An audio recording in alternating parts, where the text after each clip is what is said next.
Welcome back to the official full episode of Season 2. Today we're going to talk to Earl, who is going to go into active shooter training, his time in the Marines, and also Santa training. Now, I find that people that leave law enforcement, much like people that retire or leave out of the military, don't know how to define themselves once they do leave out.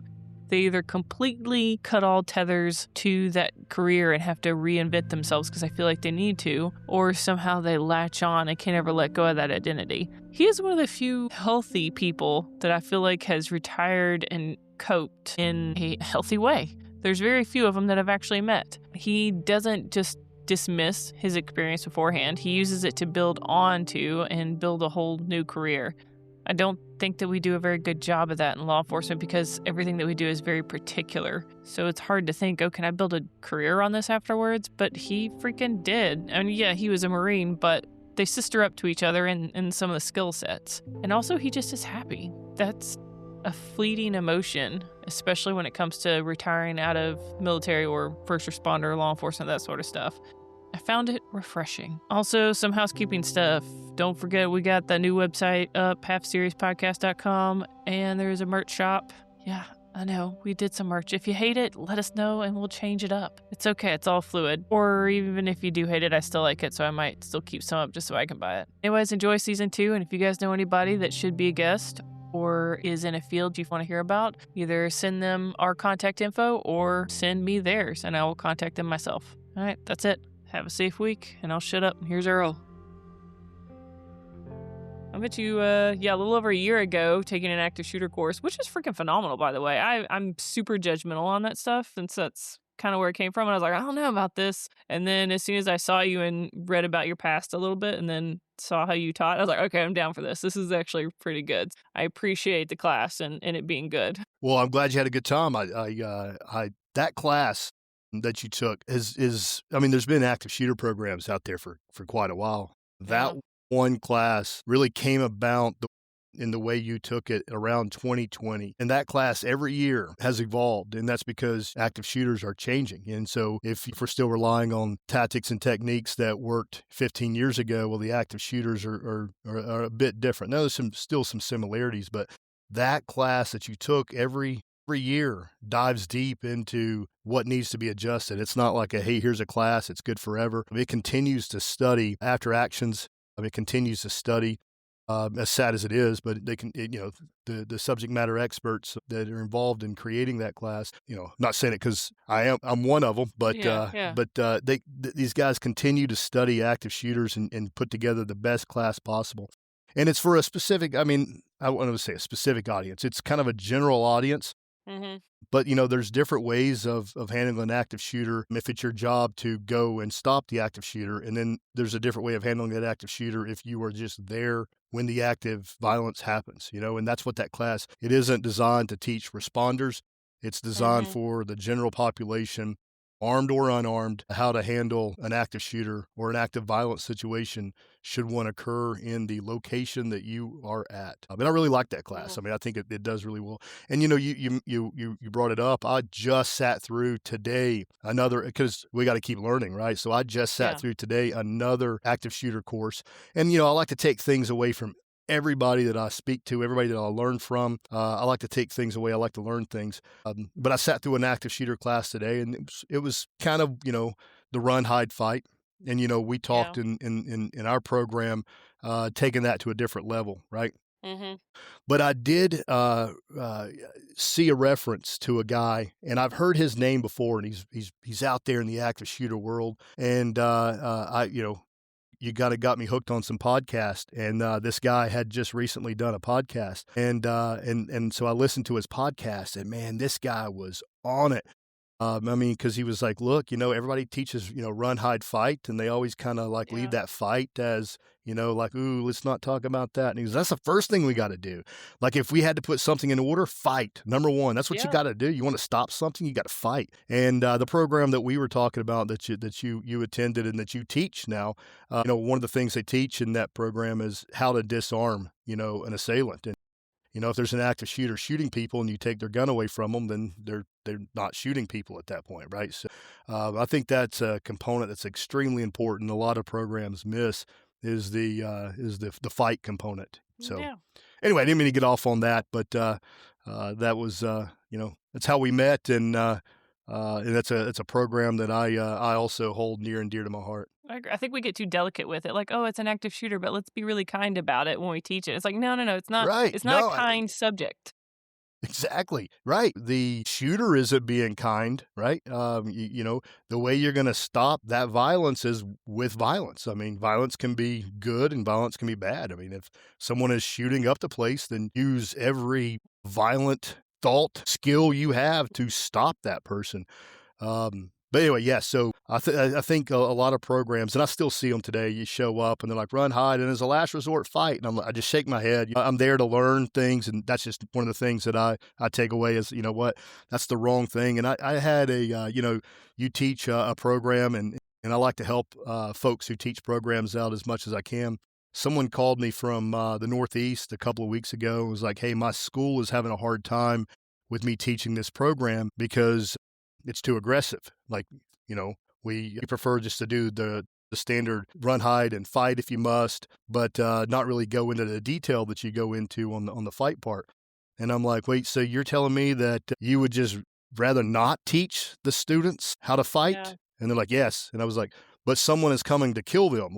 Now you're giving them no tools to defend themselves." And they're like, "Yeah, well, we just really can't teach students to fight." And, I'm like, "Hey, I hope you hear what you're saying." Yeah. Yeah. But Don't want anyway, to train them to be a victim. That's what we want. right. That's what's going on, right? So anyway, Yeah, well, my 11-year-old, she was 10 at the time, but we've started that, like, hey, what do you do? So it's like a daily thing now that we talk about before she even gets to school. And it sucks that we got to do that. But I mean, right. I'd rather do it and not need it than vice versa. Absolutely.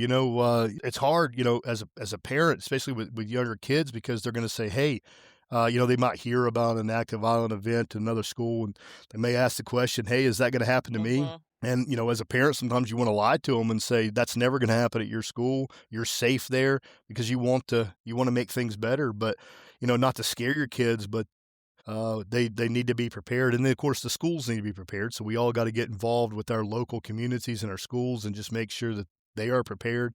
And the sad thing is most schools, we've heard this analogy before, but, after 9/11, right?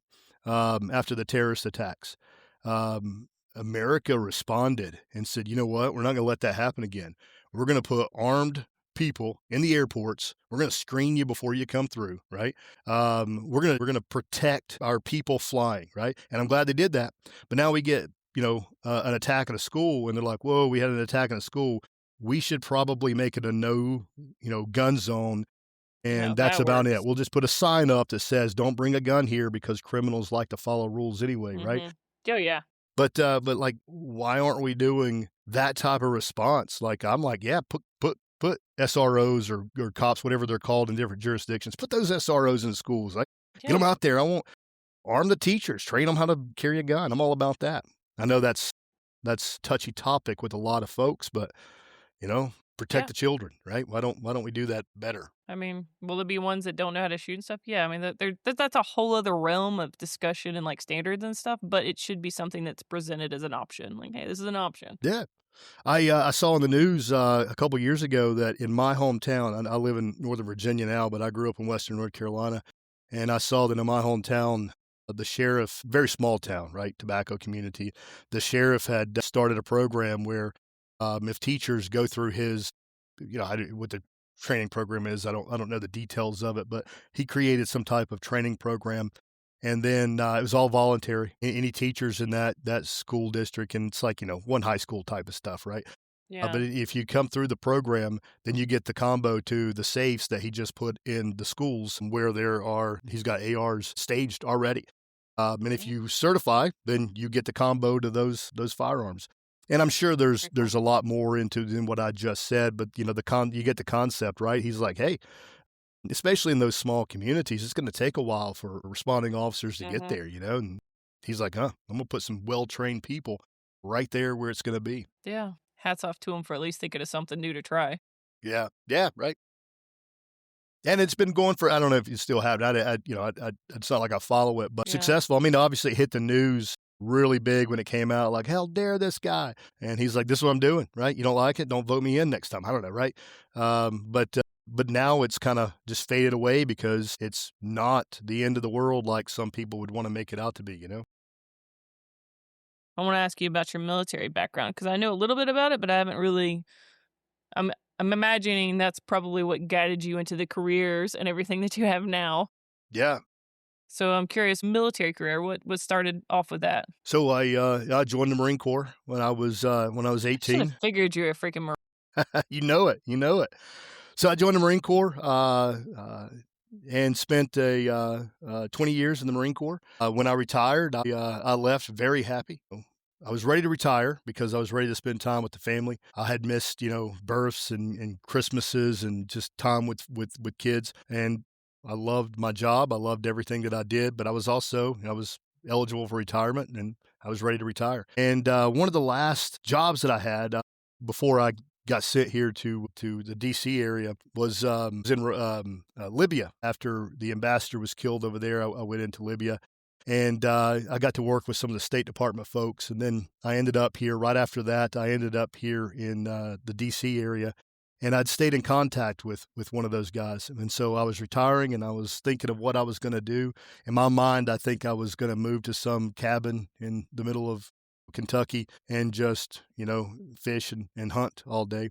Yeah. But my wife kind of fell in love with the area here, and she really wanted to stay. She had a great job here. She was close to family, and so it made sense for us to stay in the area. So I was like, all right, so I'm gonna find something to do in this area.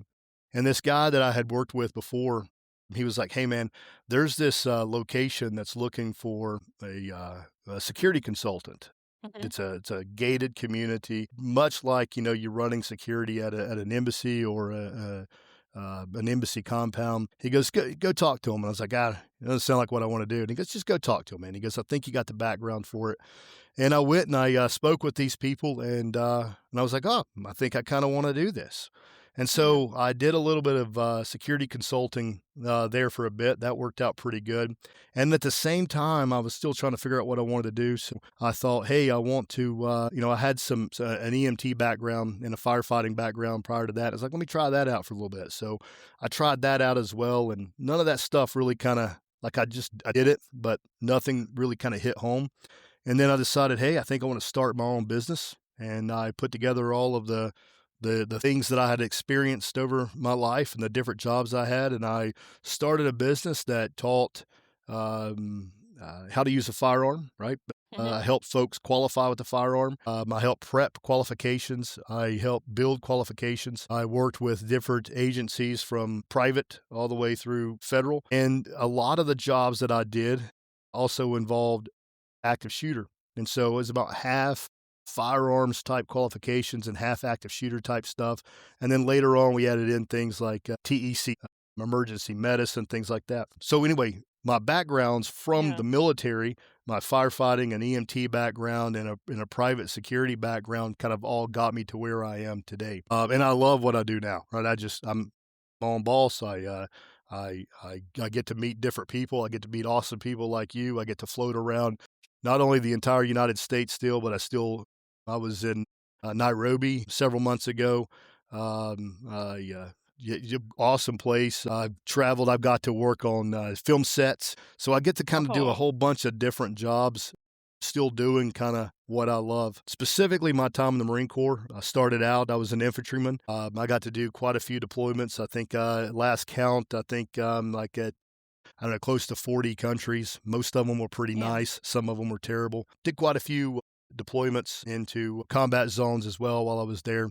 Had a great time. Retired as a gunnery sergeant. And I'll tell you, the biggest thing that I want, like what I think of as from my military side, like I got a lot of cool schools while I was Mhm. in the military. One of the things I got to do while I was in the military was I became a horseshoer. Right. So like, you're like, well, yeah, I What know. is Right. that an actual Like a horseshoer? farrier, yeah. So, like, at one point, they're like, "Hey, Roberts, you're heading to Oklahoma horseshoeing school." And I was like, "To do what?" They're like, "Learn how to shoe horses." And I was like, I don't know anything about horses. And they're like, you grew up on a farm. I was like, I grew up on a tobacco farm. And they're like, you're the closest thing we got. Go learn to shoe horses. And so I became a farrier. I went to Oklahoma horseshoeing school, became a farrier.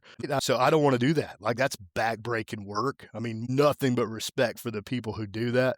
That is an awesome skill. These dudes take metal, form it, shape it to a hoof. I mean, it's a really cool job. I did it just so we could keep mules moving, carrying stuff in mountainous terrains, right? But that was an awesome job. And in the Marine Corps, they also sent me to EMT school. The Marine Corps doesn't have a medical field, but I was at a job at one point where I had an opportunity to also go to EMT school and learn an additional skill. I love that. That was awesome. But if I could share one thing with you about the Marine Corps, one of the things, there's legendary Marines out there, and people know, like you don't have to be in the Marine Corps, but you say stuff like Chesty Puller, right? People know Chesty Puller, right?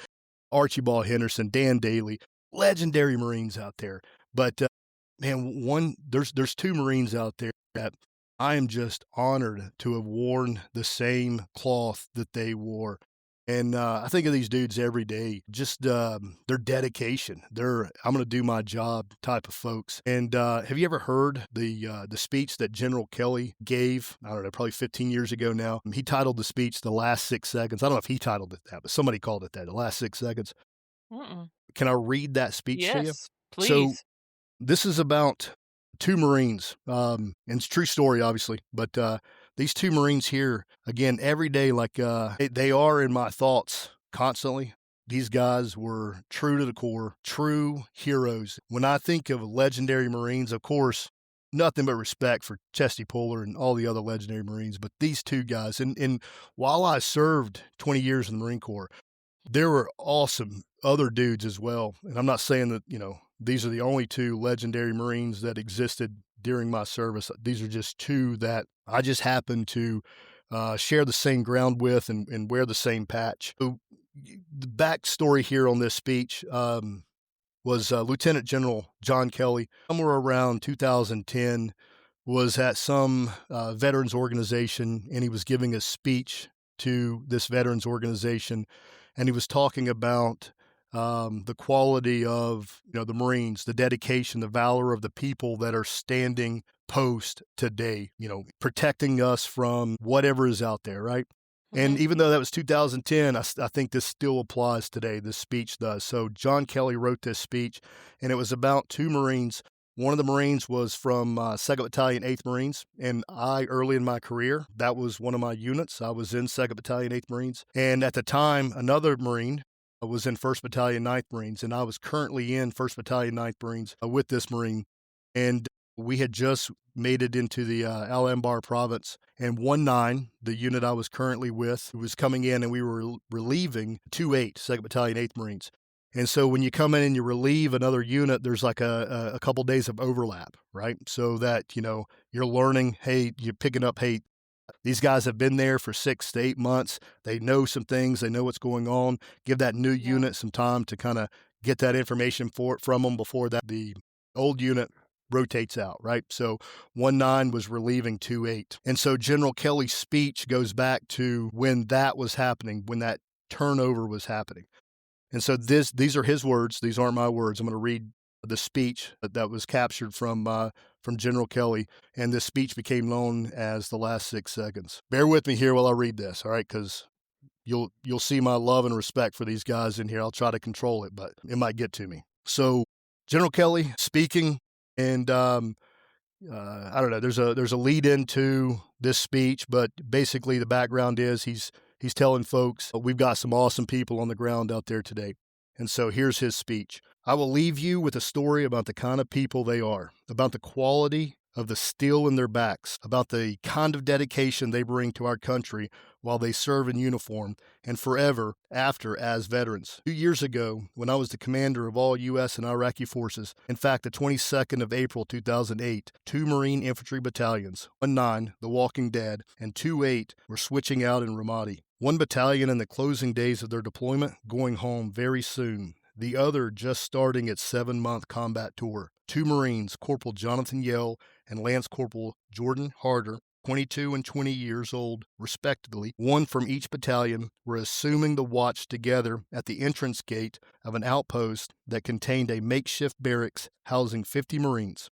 The same broken-down, ramshackled building was also home to 100 Iraqi police, also my men and our allies in the fight against the terrorists in Ramadi. A city until recently the most dangerous city on earth and owned by Al-Qaeda. Yale was a dirt-poor, mixed-race kid from Virginia with a wife and a daughter, and a mother and sister who lived with him and whom he supported as well. He did this on a yearly salary of less than $23,000. Harder, on the other hand, was a middle-class white kid from Long Island. They were from two completely different worlds. Had they not joined the Marines, they would never have met each other, or understood that multiple Americas exist simultaneously depending on one's race, education level, economic status, and where you might have been born. But they were Marines, combat Marines, forged in the same crucible of Marine training, and because of this bond, they were brothers, as close or closer than if they were born of the same woman. The mission orders they received from the sergeant squad leader, I'm sure, went something like this. Okay, you two clowns, stand this post and let no unauthorized person or vehicle pass. You clear? I'm also sure that Yale and Harder then rolled their eyes and said in unison something like, yes, Sergeant, with just enough attitude that made the point without saying the words, no kidding, sweetheart, we know what we're doing. They then relieved two other Marines on watch and took up their post at the entry control point at Joint Security Station Nasser in the Sophia section of Ramadi, Al-Anbar, Iraq. A few minutes later, a large blue truck turned down the alleyway, perhaps 60 or 70 yards in length, and sped its way through the serpentine of concrete Jersey walls. The truck stopped just short of where the two were posted and detonated, killing them both catastrophically. 4 brick masonry houses were damaged or destroyed. A mosque 100 yards away collapsed. The truck's engine came to rest 200 yards away, knocking most of a house down before it stopped. Our explosive experts reckon the blast was made of 2,000 pounds of explosive. 2 died, and because those 2 young infantrymen didn't have it in them to run from danger, they saved 150 of their Iraqi and American brothers in arms. When I read the situation report about the incident a few hours after it happened, I called the regimental commander for details, and something about this struck me as different. Marines dying or being seriously wounded is commonplace in combat. We expect Marines, regardless of rank or MOS, to stand their ground and do their duty, and even die in the process if that's what the mission takes. But this just seemed different. The regimental commander had just returned from the site, and he agreed, but reported there were no American witnesses to the event, just Iraqi police. I figured if there was any chance of finding out what actually happened and then to decorate the 2 Marines to acknowledge their bravery, I had to do so as a combat award that required 2 eyewitnesses, and we figured the bureaucrats back in Washington would never buy Iraqi statements. If it had any chance at all, it had to come under the signature of a general officer. I traveled to Ramadi the next day and spoke individually to a half a dozen Iraqi police, all of whom told the same story. The blue truck turned down into the alley and immediately sped up as it made its way through the serpentine. They all said, we knew immediately what was going on as soon as the 2 Marines began firing. The Iraqi police then related that some of them also fired, and then, to a man, ran for safety just prior to the explosion. All survived. Many were injured, some seriously. One of the Iraqis elaborated with tears welling up, said, they'd run like any normal man would to save his life. What he didn't know until then, he said, and what he learned that very instant, was that Marines are not normal. Choking past the emotion, he said, sir, in the name of God, no sane man would have stood there and done what they did. No sane man. They saved us all. What we didn't know at the time, and I only learned a couple days after I wrote a summary and submitted both Yale and Harder for posthumous Navy Crosses, was that one of our security cameras, damaged initially in the blast, recorded some of the suicide attack. It happened exactly as the Iraqis had described it. It took exactly 6 seconds from when the truck entered the alley until it detonated. You can watch the last 6 seconds of their young lives. Putting myself in their heads, I suppose it took about a second for the 2 Marines to separately come to the same conclusion about what was going on once the truck came into their view at the far end of the alley. Exactly no time to talk it over or call the sergeant to ask what they should do. Only enough time to take a half an instant and think about what the sergeant told them to do only a few minutes before. Let no unauthorized person or vehicle pass. The 2 Marines had about 5 seconds left to live. It took maybe another 2 seconds for them to present their weapons, take aim, and open up. By this time, the truck was halfway through the barriers and gaining speed the whole time. Here, the recording shows a number of Iraqi police, some of who had fired their AKs, now scattering like the normal and rational men they were, some running right past the Marines. They had 3 seconds to live. For about 2 seconds more, the recording shows the Marines' weapons firing nonstop, the truck's windshield exploding into shards of glass as their rounds take it apart and tore into the body of the son of a bitch who was trying to get past them to kill their brothers, American and Iraqi, bedded down in the barracks, totally unaware of the fact that their lives at that moment depended entirely on 2 Marines standing their ground. If they had been aware, they would have known that they were safe because 2 Marines stood between them and the crazed suicide bomber. The recording shows the truck careening to a stop immediately in front of the 2 Marines, and all of the instantaneous violence, Yell and Harder never hesitated. By all reports and by the recording, they never stepped back. They never even stepped to the side. They never even shifted their weight. With their feet spread shoulder-width apart, they leaned into the danger, firing as fast as they could work their weapons. They had only 1 second to live. The truck explodes. The camera goes blank. 2 young men go to their God. 6 seconds, not enough time to think about their families, their country, their flag, or about their lives or their deaths, but more than enough time for 2 very brave young men to do their duty into eternity. That is the kind of people who are on watch all over the world tonight, for you. We Marines believe that God gave the greatest gift he could bestow to man while he lived on earth, which is freedom. We also believe he gave us another gift nearly as precious. Our soldiers, sailors, airmen, U.S. Customs and Border Patrol, Coast Guardsmen, and Marines, to safeguard that gift and guarantee no force on this earth can ever steal it away. It's been my distinct honor to have been with you here today. Rest assured, our American, this experiment in democracy started over 2 centuries ago, will forever remain the land of the free and the home of the brave, as long as we never run out of tough young Americans who are willing to look beyond their own self-interest and comfortable lives and go into the darkest and most dangerous place on earth to hunt down and kill those who will do us harm. God bless America and Semper Fidelis. Anyway, thanks for letting me read that. Those 2 dudes right there, those are legendary Marines that I think of always. And anything I do, I just try to honor them. Did you say 20 and 21? 20 and 20. Is that how old they were?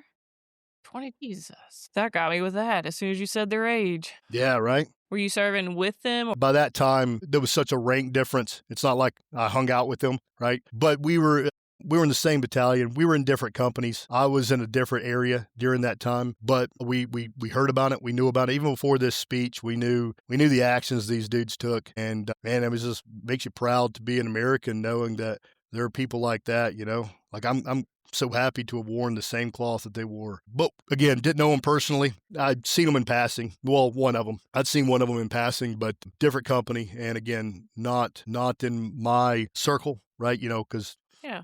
You know, young guys aren't going to hang out with the old dudes. You know what I mean? Like it's. Yeah.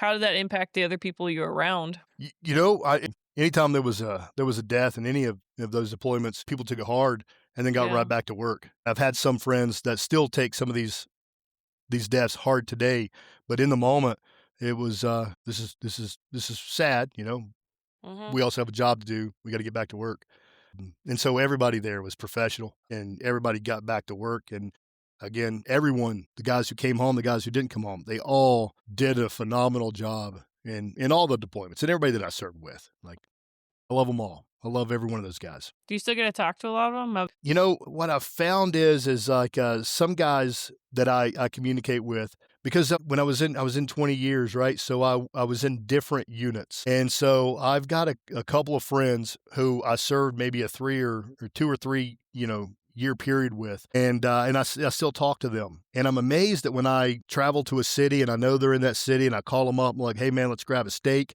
And we get together. And they just start rattling off like all of the other dudes that were in that unit that they still stay in contact with. And one of the things that I think that I took away, and I don't know, like I wish I was in contact with a lot more guys, but like the guys who did one tour, did 4 years and got out. Well, that's their circle. They all stay like in touch with each other. But I was in a unit, and then I went to another unit, and then I went to another unit, and so I bounced around a lot. So I stay in contact with, I don't know, 3 or 4 people from each of the units that I was in. But those guys who did 1 or 2 deployments with the same folks, like their circle is much greater. Like, their bond, I think, is a little bit tighter than mine may be because I bounced around to so many different units. But even my Yeah. very first unit that I was ever in, like I still have a few good friends that I talk to. I had a best friend, my first unit I was in, best man in my wedding, and I haven't seen the guy since probably a year after my wedding. Like he got out, he did his own thing, and so we were tight at that time, and then life in the Marine Corps happens, and you just kind of Yeah. drift away sometimes. But yeah, I stay in contact with folks that I've known ever since I came in till now. But I know that a lot of my friends, their friend circle of people they served with is a lot. I mean, they stay in contact with them a lot better than I guess I do. I think it's a little different, like you're saying, especially if you move around in rank and stuff. It's a weirder relationship to maintain. I don't know, but Right, exactly. Yes, yeah. but also I feel like you guys mirror law enforcement stuff too with it. Like you can literally not talk to them for like 10 years, and then you call them up, be like, "Hey, listen, I got a flat tire. Can you help me? I know you live close." They're like, "Yeah, I got you," and they show up. It's just Absolutely, yeah. And so sometimes that even came back, even in the Marine Corps. I served with some guys, our first time together, and then Mhm. 15 years later, we just meet up in another unit together, like just Yeah, hadn't seen each, and it's like, hey, I know this dude. He's a good guy, yeah, and you just catch up very quickly from that point on, like nothing even happened. And then 3 years later, you lose contact with them again yeah. sometimes. You're like, "Oh, I'll see him again, I guess." But I also think that guys serving like right now, I think that's Mhm. probably a little bit easier. Like I can imagine if like, I don't know, 20 years ago, I'm like, hey, what's your MySpace account? Let me stay in contact Yeah, with you. You know what I mean? Like, I don't know, right? But I think now, like for people just to once you meet someone to stay in contact with, I don't know, right? I feel like it's a different time, right? yeah. Social media has definitely facilitated those relationships a little bit better. Right, right. I wanted to ask you when you ended up. Oh, well, first off, I want to say you're the second firefighter now that I've had on here officially. Right Okay, on. I'm gonna get over that, and like everybody's like, you must be hating on firefighters if you never have them on. I'm like, I'm just not friends with that many of them. I don't know that many firefighters. But so, when you got out of the military, it's a 20-year career, so you retired after 20, right? How was that transition into civilian life? Was it like easy transition, or did you find a grasping at straws trying to figure out how to live that life after? No, I think for me it was a pretty easy transition. And I know some folks in the military may have a very difficult time transitioning, leaving their military lifestyle. But so transitioning out for me, I think I'd worked with different jobs in the military and different folks, and it was pretty easy for me to transition out into the civilian world. I do think some people have a hard time with that, and it all depends on, I guess, where they were, what their job was, what they were doing. But for me, it was a pretty easy transition. I did think that I was going to get out, and I was going to want a one job, sit at a desk, have the same job repeat, for the rest of my life. And I don't know, like after 3 months, I was like, man, I got to do other stuff. Like I can't handle this. Like I need to see different people. I need to travel to different Mhm. locations. I need to do different things. I don't want the same job, right, every day. And then so I think that's why what I do now is so easy, and I enjoy it because if I don't want to wake up at 4 a.m. and go for a run, obviously I don't run anymore. You can look at me and tell that, right? I stopped running a long time ago, right? But if I don't want to wake up at 4 a.m., I just don't wake up at 4 a.m., right? But if I like to Yeah. travel and I still like to shoot and communicate and do those type of things, and I'm still going to do those things, and my job allows me to do that. I was gonna say you definitely fell into a niche that was definitely yours. Because I get that question a lot of guys that are trying to get out and retire. They're like, "What do I put on there?" I'm like, "Figure out what skill you like the most, and then figure out how to make money off of it." But it's hard to do. I feel like it's scary. It's just scary because it's not as easy. Well, I don't want to say easy, but it's not as like for sure as the paychecks when you get in the military or civil service, anything where it's like, hey, you're gonna get a paycheck no matter what, pretty much. Whereas, starting your own business and doing things like that is sometimes scarier to people than, putting their life on the line, literally, which is weird, but 100% agree, and I really don't know that I would have even attempted it if I wasn't receiving a retirement pay and disability pension. Like I had basically the money that I was making on active duty with my VA and my retirement, I was almost making the mhm, same amount when I retired. So that was, my net. Like I was like, okay, I can venture out and try to start this business. And if it's a yeah. complete failure, it's not like I won't be able to pay the house bill or the car payment or whatever, like I've still got income floating me to Yeah. do this, right? And of course, my wife was very supportive. I was like, hey, I think I want to start my own business. And she's like, go for it. What's the worst thing that happens? You try it and it doesn't work and you got to get a real job. And I was like, well, yeah, Yeah. but it was, yeah. So, you know, and I speak to folks a lot. I mentor folks that are starting their own business or becoming instructors. And I tell them one of the big things is you got to establish yourself, right? If you don't have the background to fall back on, people aren't going to hire you, right? I mean, like people are doing their research and saying, why am I going to pay this dude to teach me to do this thing? Like, what's their background, right? Are they qualified to do that? So you got to live a life before I think you can start a business like this. You got to have that life experience, bringing that to the table, and then two, you got to be able to bring the stability to start the business, right? My stability came in the form of, but you know, a lot of guys that are just starting out, like they have to teach that class or they have to get that client or they don't eat that month. And that's very difficult. And a lot of folks, I think, can't sustain in starting their own training business without one, that safety net to begin with, and with two, without the life experience that people are looking for. I mean, there's all kinds of trainers out there. When you probably went to a course, you're going to look at the instructor and be like, why am I going to pay this dude to teach me something? You know, and if they don't have the life experience, they're like, hey, I'm going to teach you how to shoot because, you know, I was on the high school rifle team. And you're like, that's it? No, I mean, you probably got some skills, but you know, you want to look for the person who's got a little bit more skills than that, you know, life experience. And then of course I had that safety net of retirement and VA, and it allowed me to get a business going. And I've, I feel pretty comfortable. I'm happy now, you know. I mean, I was happy then too. So I was gonna say, you seem for taking the path that you did with the Marines and then, you know, what you've chosen to teach, which can sometimes when I teach the class, some of them I think it's just eye opening, you know, because I've taught a lot of cops. I have taught that many civilians other than just a class every now and then. I always forget how sheltered some people can be. yeah, And that's good, right? It's nice for people to be sheltered. Sometimes I wish I'd maybe been sheltered at some point, but you know, it's nice, but also I'm always surprised at the facts that always hit them hard. So it can be considered like a kind of a negative connotation of a career, maybe just because you kind of always are focusing on, hey, this crap could happen. It could be really bad. How do you keep the positive mindset with that stuff? Is it because you're a very positive person, or at least from what I know, you're a very positive person. yeah, it's how I choose to live. You know, I could concentrate on the negatives, but I want to concentrate on the positives, right? There's some things out of my control. I'm going to concentrate on the things that are in my control, and I'm going to concentrate on the positives. But, you know, negative things happen to everybody. I think, though, in teaching, what I'm teaching now, and a lot of times, like, it'll look like I don't care because I don't have a heart when I'm teaching someone to do something. But bottom line is what I'm teaching folks, usually they're responding not to their emergency, so they don't need to have those feelings. You know what I mean? Like, I don't mean to like disconnect, but in order to really do your job, you got to sometimes you got to take yourself out of that emergency. It's not your emergency. You're just there assisting in their emergency, you know?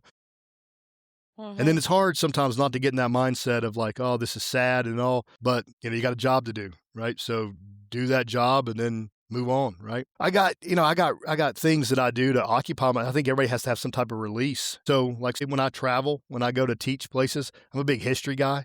I like to pop in at historic sites and just kind of be a tourist and just kind of look around. I like to metal detect, right? I picked that up in the military. Somebody showed up one day and handed me a metal detector, and I wasn't the guy they were supposed to hand it to. They were just supposed to deliver these metal detectors to a unit. And I was just standing there, and they're like, hey, we supposed to give you these metal detectors? And who's going to say no, right? We're like, yeah, what else are you supposed to give me, right? And they're like, you know how to use these, right? And I was like, of course, right? And so when they take off, I'm like, hey, somebody show me how to use these things. And using metal detectors out in the desert. And then when I came home, I was like, I'm going to get a metal detector and go look for things. I don't know, right? So I developed a hobby of metal detecting, so that takes my mind off of things sometimes, you know. So what's the coolest thing you found metal detecting then? I took a metal detector when I deployed to, not deployed, called a deployment, but it was just to Okinawa, Japan. Like the Marines keep people in Okinawa kind of just to be in that area, right? So the Marine Corps rotates units through there. So we'll go there and live there for 6 months and then come back and another unit will go there and we just stay in that area. You're going to be on an island, Okinawa, Japan. I was like, you know, there was a lot of battles happening there. So I took a metal detector with me when I went to Okinawa.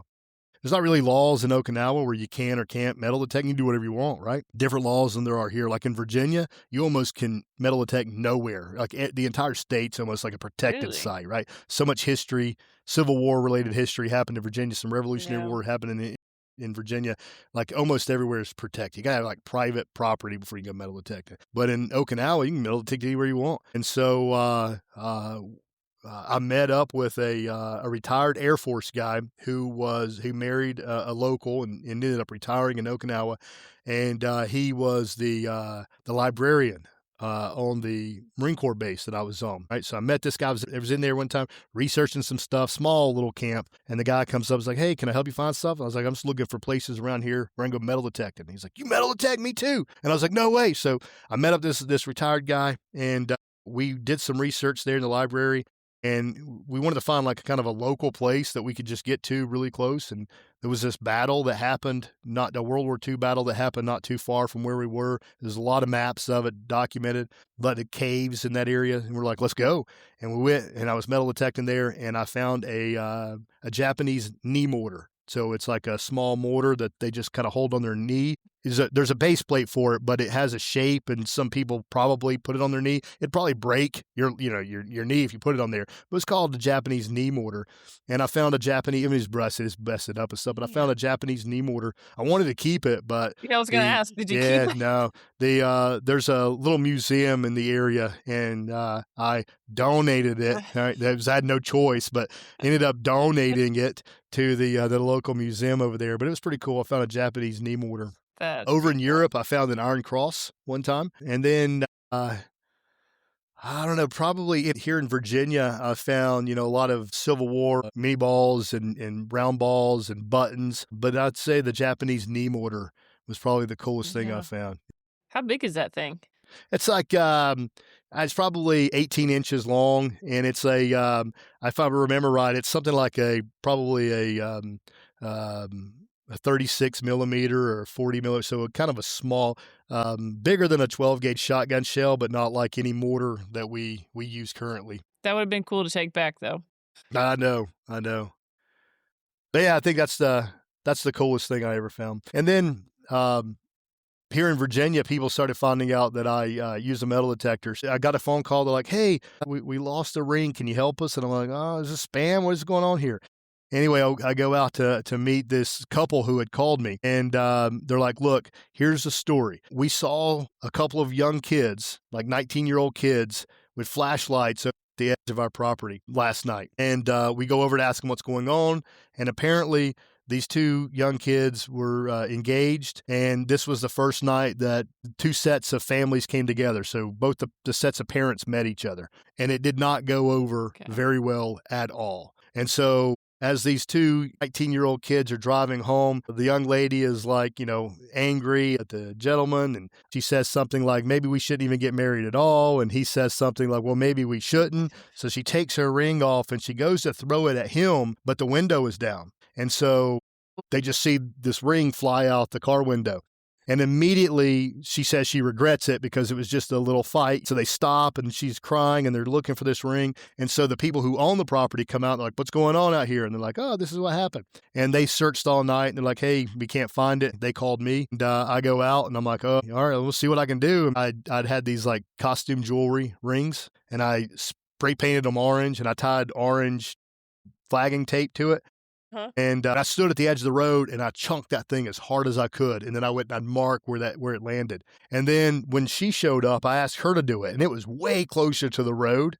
But they were saying, no, we could see the glimmer, like it shined, like, off the moon. And we saw it go all the way out there into the field. And I was like, well, let me just try to search over here where all of these fake rings keep landing. Yeah. And then it was like 10 minutes later, I was like, is this it? They're like, probably not. And I'm like, well, I don't think there's many engagement rings laying out here, so this is probably it.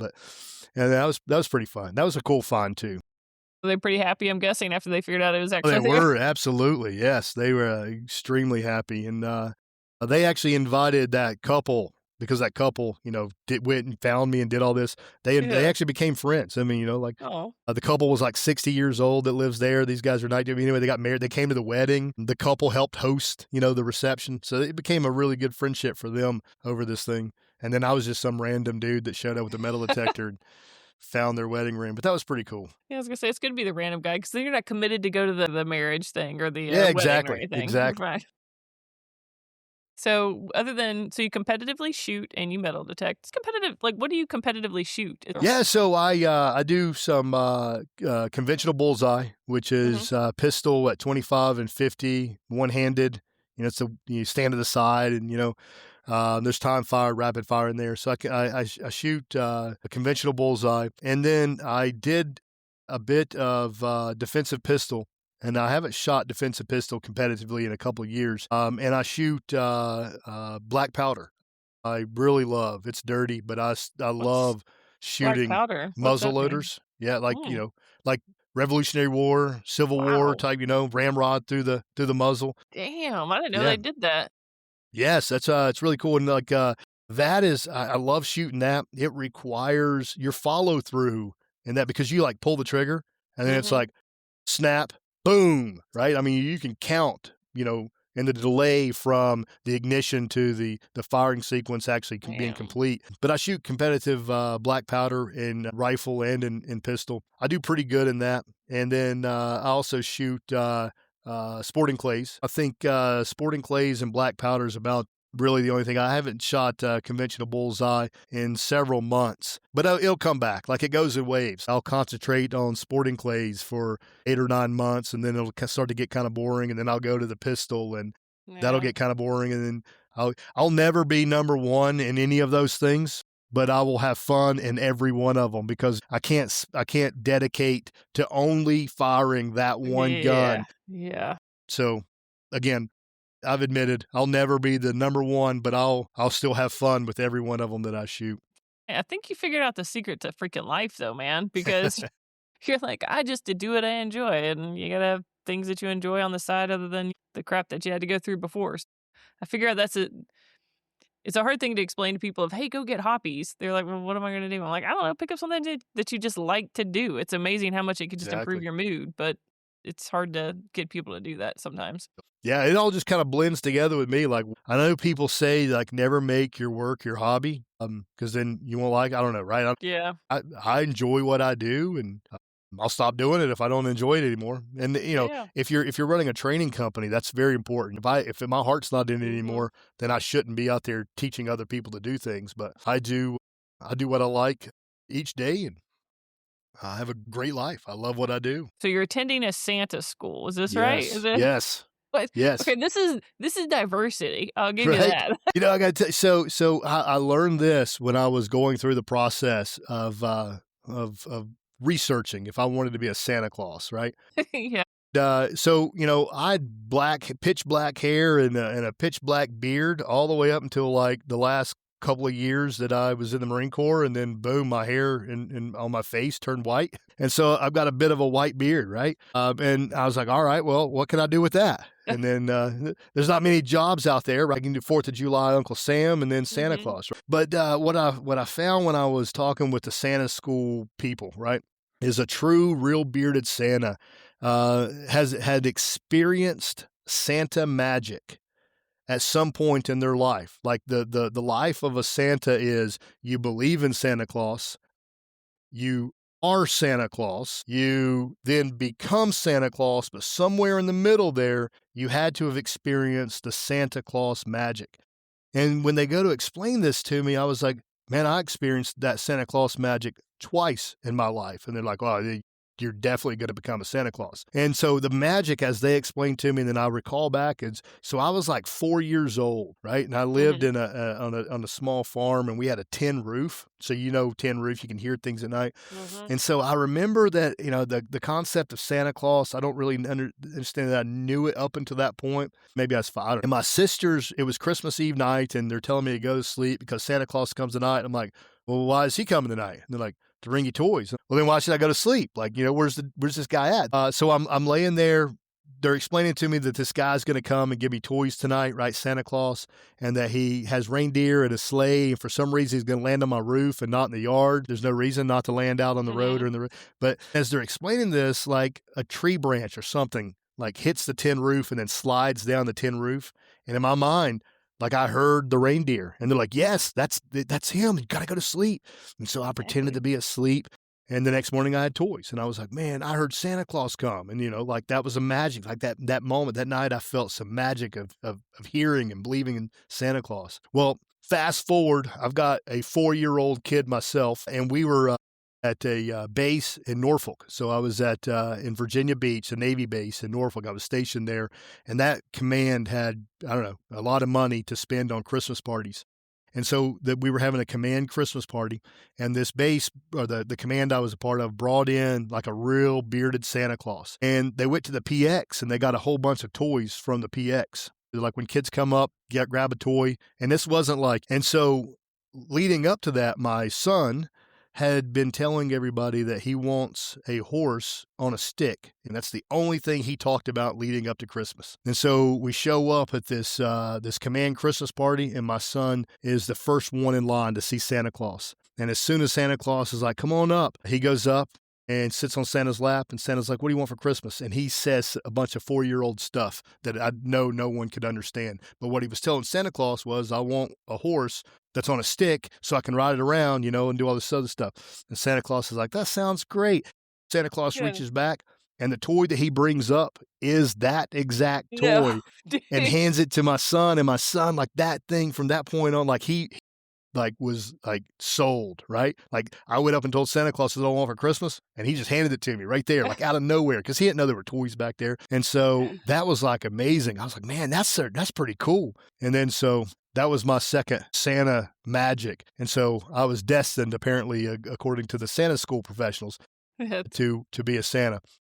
And so I'm studying now so that I can be licensed and a professional Santa Claus come this season. How many hours or how much training is in being a Santa? Yeah, so it's about a 24-hour program, bare minimal. And then from there, depending on how good of a Santa you want to be, do you add on? Like there's classes on like beard care, right? There's classes on like there's a whole class on like when a kid asks you, hey, can you bring mommy back from dead? Or what, like that type of thing. Or like, can you make mommy and daddy back together again for Christmas? There's certain ways you got to say things, it's a real deal. I'm telling you, it's pretty cool. I'll say that we had Santa come by for Christmas a few Christmases ago, and it was the most magical thing to witness with the kids I've ever gotten a chance to witness in my life. So I hope that you get to participate in some of those moments, because it was so cool. I think stuff like that I would enjoy doing. I'd still get to work with folks out on the street. Mm-hmm. I'm gonna have to see some pictures or something when the full Santa comes to fruition, because that sounds awesome. It's a good start. Yeah. It's a good start. Right. Yeah. I know, right? Yeah. Well, that's very cool. I've never met anybody that did that, so I'm excited to see how it goes. To kind of circle back then, because I did want to ask you a couple more questions about the whole active shooter thing, if you're cool with it. Yeah. What drives you to teach it? Because a lot of people have those. I have my reasons, and hopefully other instructors have other reasons why they teach it, why it's a passion. So why is it a passion for you? Like why do you still find motivation in teaching it and stuff? Well, what made me start to teach it was when I came here to this area, one of my collateral duties was to teach an active shooter program to the troops at the location, the command that I was assigned to. And so I wasn't being a smart aleck or anything, but they're like, hey, we need you to teach an active shooter program to the troops. And I was like, to do what? They're like, tell them and show them what to do if somebody starts shooting at them. And I'm like, they just go kill the guy, right? And they're like, no. And I was like, yes. And they're like, no. And I was like, it's exactly what they do. Yeah, like easy peasy. Why do I have to tell it? They should know that. Like, they should have learned that already. Go shoot the guy. And they're like, no. And so before that, every command, every place that I'd been in the military, it's what you do, right? Someone's shooting at you. So it's not an active shooter. It's combat, right? I mean, you just shoot that person, right? Yeah. And then so I'm at an area where they don't even issue out firearms to the people at this command. And then there's a lot of civilians in the area, and they're like, they got to have an active shooter program. And so at that point I was like, wait, we got to tell people, we got to teach, we got to show people that if someone's trying to kill them, that they should defend themselves. Like that blew my mind. I'd never thought of that kind. Like I just thought everybody knew, take care of business, right? Mm-hmm. And then and I don't fault that. I didn't know. Like I'd never even considered that, right? Yeah. And then your lifestyle? Right, exactly. And then so I start looking into, all right, we got to teach this. And then at the same time, right around then, I had kids. Right? They would run a drill and at school, and I would ask them, "Hey, what'd you do today?" And they're like, "We ran a drill." And I was like, "Well, what'd you learn?" They're like, "Run, hide, fight." And I'm like, "Run where?" They're like, "I don't know. I just said run." What do you mean by hide? Because you should not get in a closet. And they're like, "I don't know. They just told us to hide." I'm like, Yeah. "Oh no!" And then so I think the big drive was like, I didn't want my kids being taught the wrong thing. Like, I wanted them to know, because Mhm. look, I hope it never happens to any of us, right? But the world we live in, it could happen anywhere at any time, right? So I think the big drive to offer those programs was I didn't agree with some of the things that I saw that was being taught, and I had a vested interest in it. I had children attending public school. Like, I wanted those schools to be protected. I would have been fine if they put sandbags and 50 cals around those schools and vetted everybody Yeah. that walked up. Yeah, good. All right, do it, right? But they frown upon that. So Yeah. let's let's let's teach people how to handle the situation should it occur in front of them. And then I just realized there's a lot of people that don't know how to defend themselves, to escape or evade or defend and attack. They don't know how to do those things. And then I started seeing the number of folks that didn't know how to do it, but once you show them how to do it, they're all about it. They just needed that little bit of information. Mhm. So that's what keeps me going is the audience interaction, the feedback that I get from people that learn this stuff. But what started it was, I guess I had kids and I wanted them to be taught the right way. And I wanted their friends to be. I wanted the schools. I wanted the churches. I wanted all of those people everywhere they would be. I wanted my kids not just to know what to do. I wanted everybody that was in charge of them, that was taking care of them, that was around them. I wanted them all to know what to do. Yeah. So that was the drive. So then in all of these classes and stuff that you teach, what's your worst student? Don't have to share if you don't want to. I'm just curious. What's you don't even have to give me a person, just a type, maybe. Just a type of student. How about that? Generalizing, because in all the different classes I teach, there's always the person who knows everything, but they really don't. But like they immediately come in telling you they've been doing this for 30 years. They know exactly what they don't even know why they have to be here. The boss is just making them be here, but they've been doing this well before I was even born. And I'm like, all right, cool, dude. Like, I want to hear your stories. Like, I'm going to There ask you a you go. few things. I'm going to rely on you. And then you find out very quickly that they don't know what they're doing. No, they may have been the best in their field 30 years ago, but they refuse to continue to learn and refuse to Mhm. continue to train, so they're obsolete now. They're not current. Like, sometimes I get know-it-alls, and I can tell that person knows everything, but that Mhm. person is still trying to learn something, trying to let me Yeah. hear what the latest is. That's not the know-it-all that I'm talking about. Like, if they truly know everything and they're there to better themselves, they're there to learn something. But the know-it-alls who just immediately tell you that they know everything, Yeah. and then they even like want to throw in their 2 cents, telling you how last Christmas they ran a drill and this is what they ended up doing. And you're like, well, that would get everybody killed. Don't do that, Yeah. You're right? like, cool. Cool story. Yeah, exactly, right? So that type of person, usually, because I can do this, and one, if it's a contract that I'm working, I'll just let the point of contact know, like, hey, did you?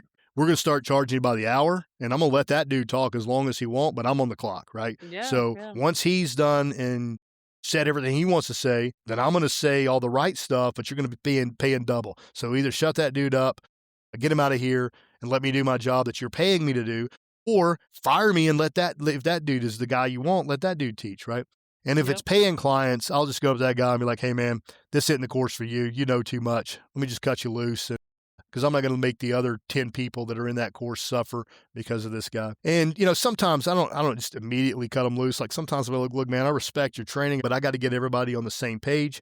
I got to get Yeah. everybody up to a basic level. Allow me to teach this course to the standards, and then I'll gladly have a discussion with you on how we can improve that, how we can do other things. But I need to get everybody else to this point, maybe to the point you are. But you've seen it. There's just some people out there that just they think they know everything and they're making it worse, and you just don't want to be around them. You know what I mean? Yeah, yeah, I agree.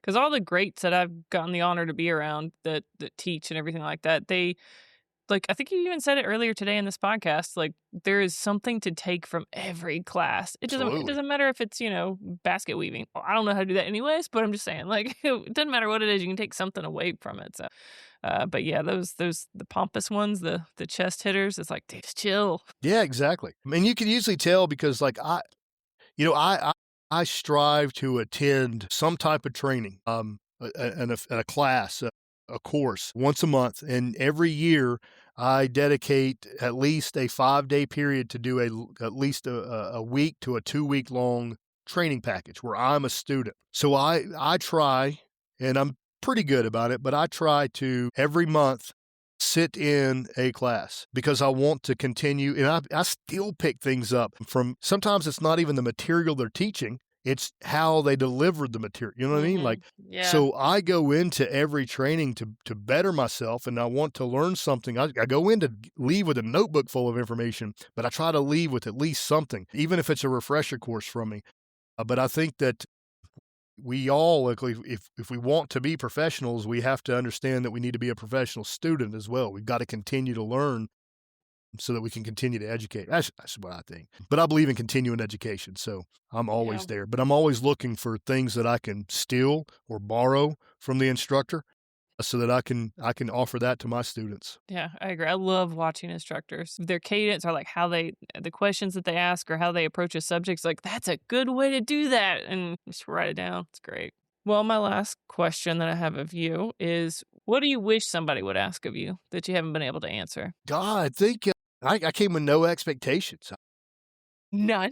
None. I was like, you know what? She's got Set a low this. bar. You did. No, you, this is what you do, right? So I'm like, man, if I get stuck somewhere, she's just going to bail me out, right? So I'm just going to go. I did have that speech ready just because I love those dudes, and I want everybody to hear how cool they were, and that even though I had to remember, Hell and Harder, there's a Hell and Harder out there somewhere today, right? You know what I mean? Like there's Marines, there's soldiers. Probably. I don't know. I don't know if the soldiers do anything anymore, but Marines for sure. And I'm just joking. I'm joking to all the soldiers out there, right? I could say the same about firefighters. Yeah, right. Exactly, right? Exactly. I had to throw it out there, right?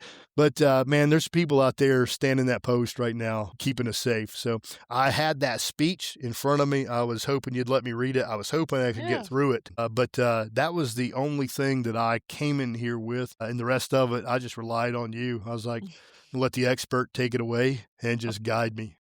I don't live in the negative world, so like all the negative things that people would say were negative, like they built me, they are who I am today.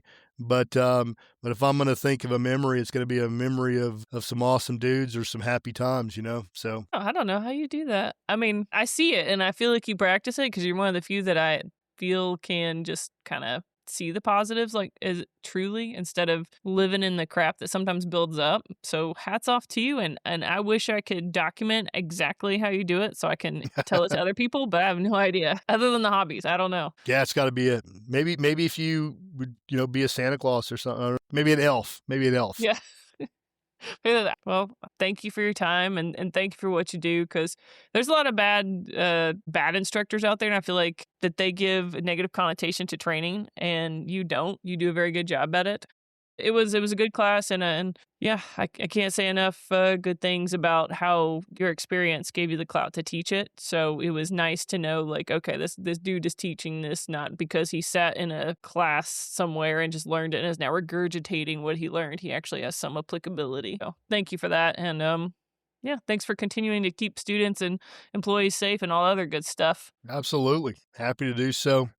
I wish some of these topics that we teach, we didn't have to teach. Mm-hmm. But it's the world we live in, so let's teach people to end it.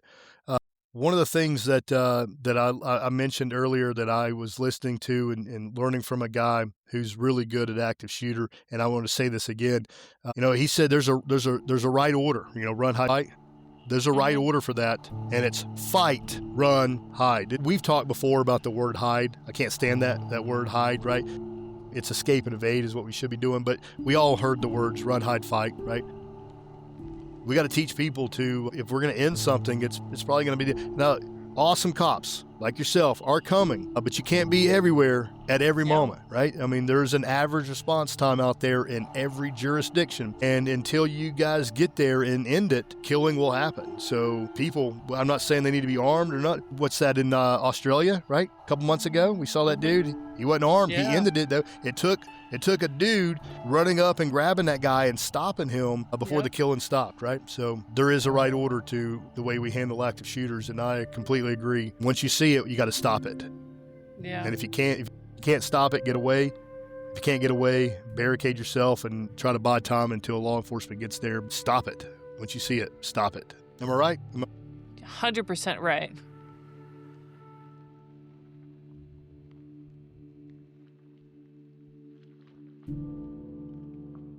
For any of you interested in the training that Earl offers, I have put his website in our show notes, along with our new website. I've also added in our email where you can give suggestions of guests, or you can be a guest. Just let us know why, what your story is, and we'll contact you as soon as we can. How far can we take this, you think?